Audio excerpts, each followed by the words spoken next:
We started in 2012. And then 16, 17, 18, 19. These were the golden years. This was when everybody was talking about knockout. In Delhi, MMA meant knockout fight club. So I'm an entrepreneur and a teacher. I have a chain of martial arts gyms and I have several different things I do in the martial arts industry. My focus right now is to teach people how to be the most powerful version of themselves.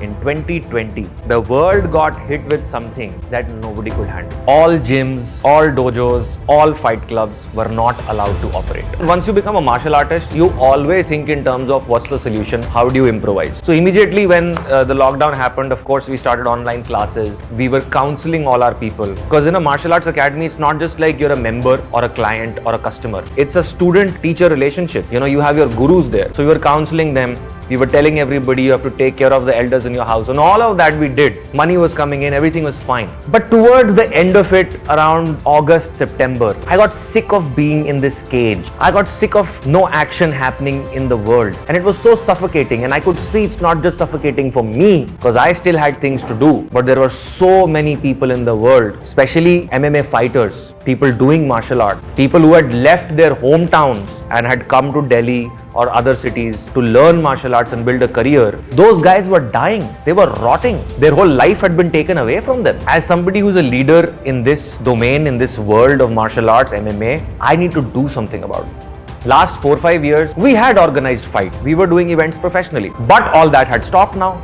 We were in a cage now. So I was like, enough is enough. We need to do something. Next month, let's put together this amateur tournament. Of course, we took care of all the safety protocols. All the fighters were asked to get their COVID tests done, proper sanitization, everything was happening during the event. We took care of all of that. Being brave doesn't mean being stupid. It was time to show the world how things need to be. It was time to really be the leaders we are.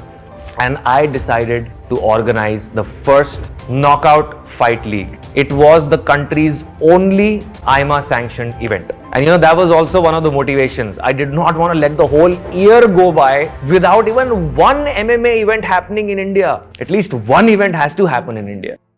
I wasn't sure how many people are going to show up because I knew, after the lockdown, there is a mass scare. Not everybody is comfortable coming out. Not everybody is in the right frame of mind or even prepared or maybe even has the resources to come. So I thought we'll have 15 fights, 20 fights. I thought, man, it's always important to give it your best. Sure, prepare for the worst, but give it your best. Give it your 100%. I'm going to send this invitation to everybody who I have in my phone, everybody who I know in the martial arts industry. All over India, I'm going to send this invitation to everybody. And what I discovered was the feeling of being frustrated with no action happening was mutual. Every sensei, every teacher I spoke to, every martial arts gym owner I spoke to, they were like, thank you for organizing this. We are fed up with nothing happening. We are fed up in our home. The event where we were expecting maybe 20, 30, 40 at most fights to turn up. We had over 100 fighters in this event.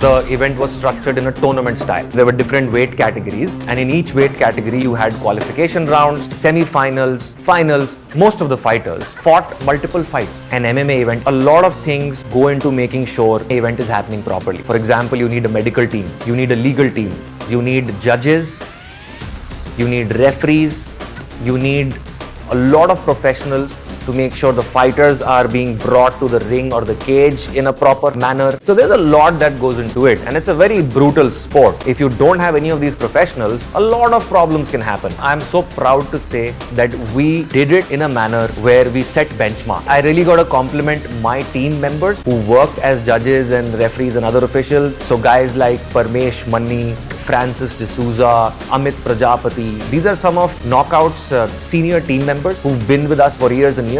They helped conduct the event and ensure that all quality standards were met and all the fighters were kept safe. Because that's also an important thing in an MMA event, that you are indulging in a brutal sport, but at the same time, you want all the athletes, everybody to go back home safely. So all of this was taken care of. It was an ultra successful event. All of those athletes who were there, I remember them coming to me personally and thanking me for giving them this opportunity because they were so frustrated. Everybody was so tired of the situation. All the coaches, the athletes, everyone had a blast. It was one of the most exciting days of my life. In the middle of that crisis, we made history. Another thing I realized at the end of this event, the talent we have in our country, it's mind-blowing. And these guys, if they're nurtured the right way, Indian MMA athletes, their names are going to be known on the global scene.